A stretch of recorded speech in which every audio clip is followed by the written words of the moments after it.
Well, on another note, yes, I am set to go to South Dakota the last week of September for the Dokken rehearsals and the only Dokken show in the U.S. that's being filmed for a DVD. Well, look at you, fancy man, you. Yeah, so I'm going to fly up on Wednesday. I'll be there Wednesday, Thursday, Friday, and come home Saturday in time to do the show. Look at you.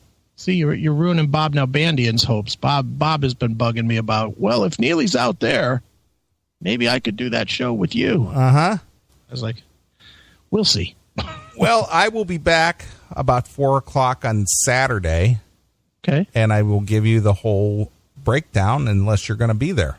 I am not going to be there. Okay. My life does not afford me.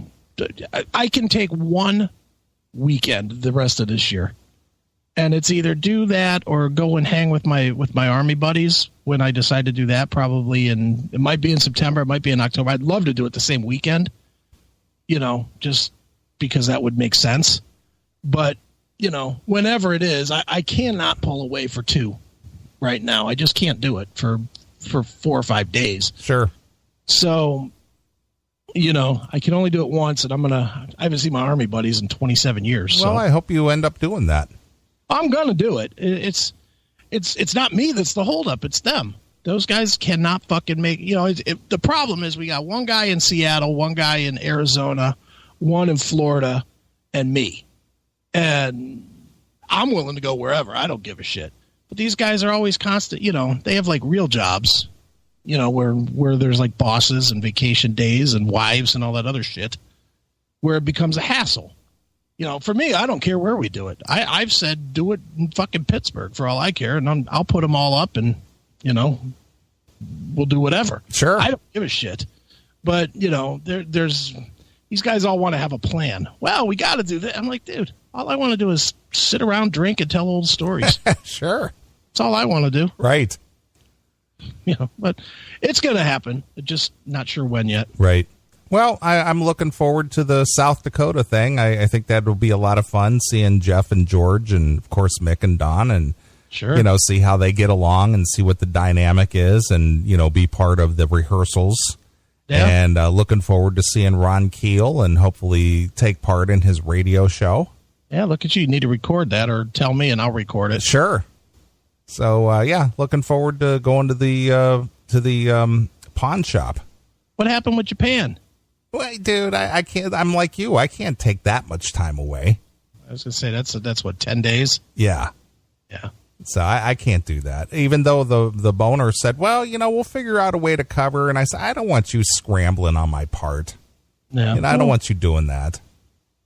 For that is kind of once in a lifetime. It is. I agree, and I'm not arguing that point at all. And believe me, I thought long and hard about it, but it's just. It's just the logistics and going and, the time. And it's, I know what it's like just being away for 2 days. Right. I mean, even that one day this week when I was off on Monday, just trying to catch up took me till Wednesday. Sure. Oh, dude, you don't have to tell me. So, I couldn't imagine being away for 2 weeks or 10 days or whatever. But holy cow.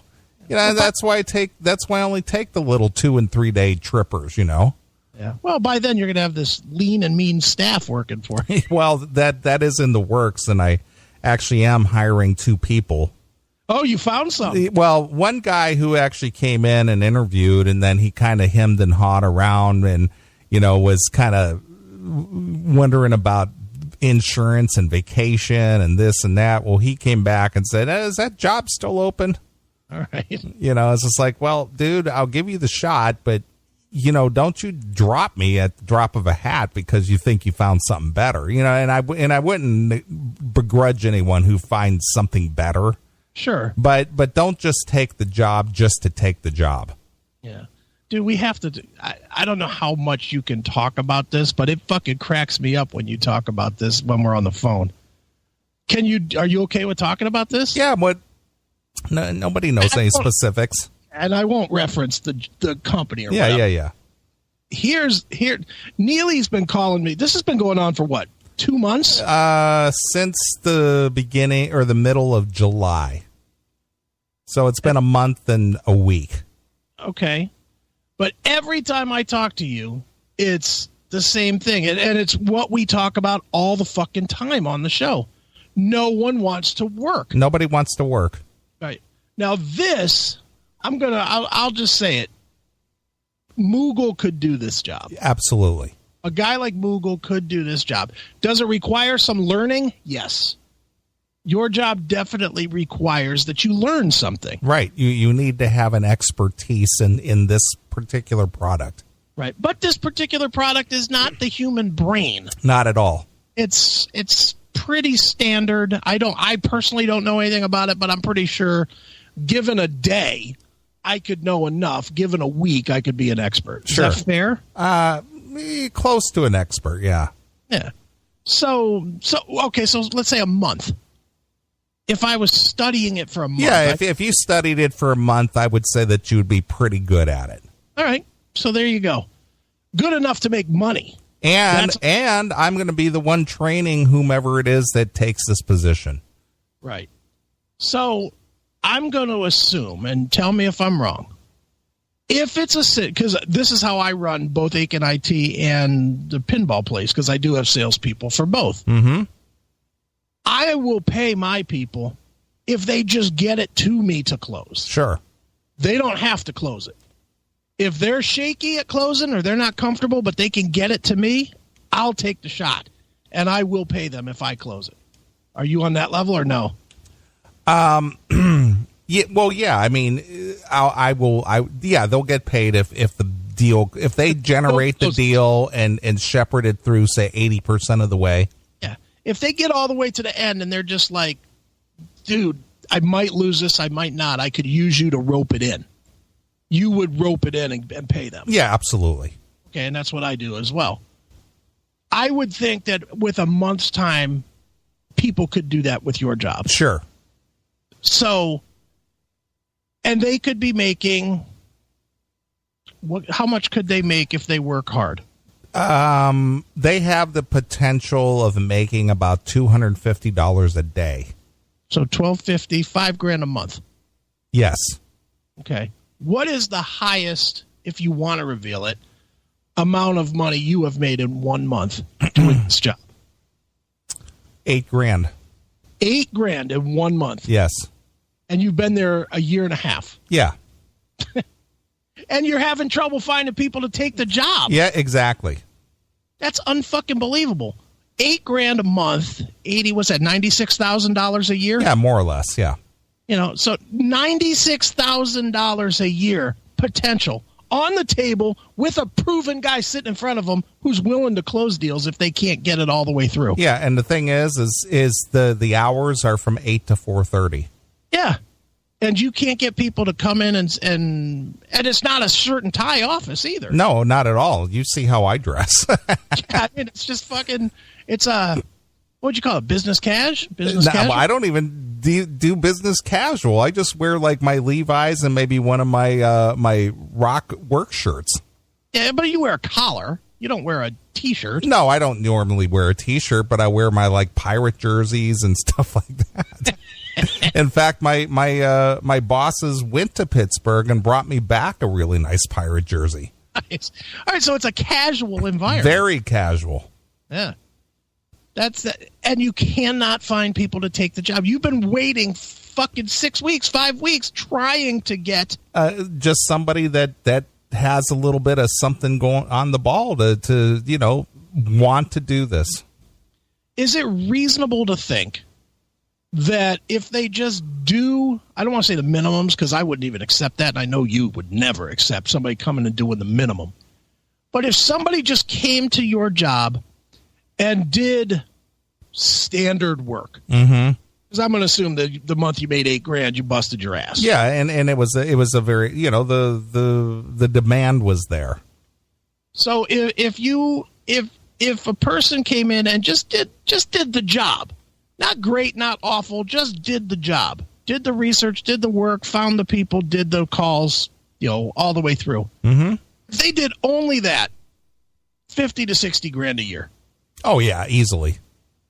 And then the harder they work, the more they can pile on top. the more that they hustle, the more that they can make. Absolutely. But you know what? The thing is that this is a consultant type job. Sure. It's not even sales. It's more or less a consultant. And the thing is if somebody steps in that office or calls you or you make contact, they're clearly interested in what we have to offer. And all you have to do is shepherd them through the process to get them to the end result of what they want. Right. And it's just you knowing the product so well that if they ask a question and you give them the answer immediately, they're just like, I must have come to the right guy. Right. Yeah. I mean, it's amazing that you could not find people to take the job. Just amazing. Sure. So anyway, don't want to bore people with business. Yeah, especially since we're boring people. Yeah, we are. You know, we work our asses off all week, but then we come here and we cut loose and give you a show. Well, you know, Scotty from the Commonwealth says that if he was running the show, there'd be no boring topics. Just shit like, does Lars fuck nigger pussy backstage? How great would that show be? That would be fantastic. I know I'd tune in. How long do you think that would last? About 10 minutes. 10 minutes, we'd make a few racially tinged jokes, and then we'd move on to the next thing. No, because those are the only kind of topics we're going to do. Oh, okay. So how long, doing a show just like that, how long would that show be good? Maybe a half of a show. Hey, all I'll say, Scotty, Spreaker takes everybody. They do. Just feel free to start one. Yes, go ahead and start a show. Feel free. You just got to do it. Yep, and I'm sure you'll surpass our 2 million downloads in no time. Yep, just look at the Moose. That guy's on a rampage. And just look at anybody else doing it. It's so good. We suck. All right, you got anything else? No, sir. All right, well, I think we're heading into our first break. All right, good, because I'm sweaty and need a beer. Yeah, so I want to reiterate, I appreciate everybody who's been a part of the Classic Metal Show and put us over the 2 million download mark. Yeah. You guys have been awesome, especially knocking out 1 million in a year. Yeah, that's amazing. That is amazing. So thank you. Thank you again. Mm-hmm. It's pretty awesome. All right, in that regard, I will let you pick a tune, sir. All right. Let's see if I can please the kiddies here, or just piss them all off. Got any Alice Cooper over there? Alice Cooper, yes, I do. Do you have the album Zipper Catches Skin? Ooh. Especially, did you know, whenever I hear about that song, you know what that always makes me think about? Pain? Well, that. But the movie Something About Mary. Oh, yeah. where what's his face gets his balls caught in his zipper. What did was it Barry's father or somebody says is it the meat or the potatoes? Right. Something like that, right? Exactly. It's like, ouch. He zipped his nuts up in his zipper. Ouch. That had to hurt. But I do have Zipper Catches Skin, so what could I get for that? I would like to hear I'm Alive. Okay. I think it's like track 9 or 10 or something. It's all right, yep, it's I'm Alive. That's a good one. The Day My Dead Pet Returned to Save My Life. Yeah, of course. Okay. That's the long title. Okay. Is that a Stephen King novel or something? Sounds like one of the titles to one of my books. Yeah, it's Pet Cemetery. Right. Yeah, sure. All right, well, let's play a tune, a couple of tunes. Let's go get a drink. Everybody settle in, and we'll play some Alice Cooper here. So here it is. This is Alice Cooper with what, Chris? I'm Alive. Exclusively here on your Classic. This is Alice Cooper. You're tuned into the Classic Metal Show. Raise your fist and yell.